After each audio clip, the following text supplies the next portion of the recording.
raining and it's gross and I don't want to be out in the real world, but I gotta do it so I can buy dog treats. Welcome back to Guy Talks to Camera in the streets of New York and blends in like normal because people do that often. I'm headed to a job in Deep Park Slope, South Slope I think it's called. I get to install an AC unit, a cat shelf, some other things that I forget because I have too many things to remember. Probably more hanging things, I don't know. That's why I keep a calendar with everything listed on it, because I forget things too easily. It's tough being 75 years old, but you gotta do what you gotta do. So won't you join me, maybe learn something, maybe see something, maybe tune out and play on Instagram while my voice soothes you in the background. I don't know. Anyway, let's keep on trucking uphill and see if we can figure out where the heck we're going. So I gotta look at my phone to find the address. Bye!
We did it.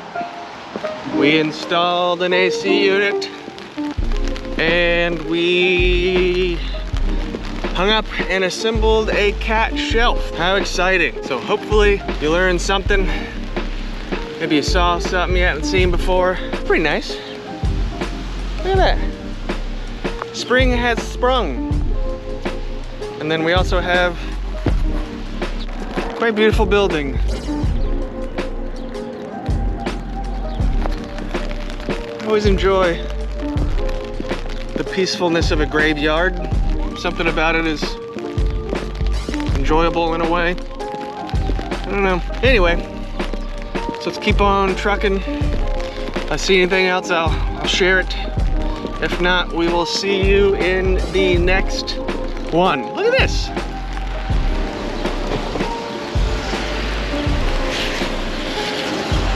Almost looks like a castle in like Disneyland or something. I mean, it's a cemetery, but yeah. Anywho, here we go. Whoop.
Happy Friday. Time to do nothing until Monday. Alright. Say bye, everybody. Say bye, everybody. Bye. Boop, boop, boop, boop, boop.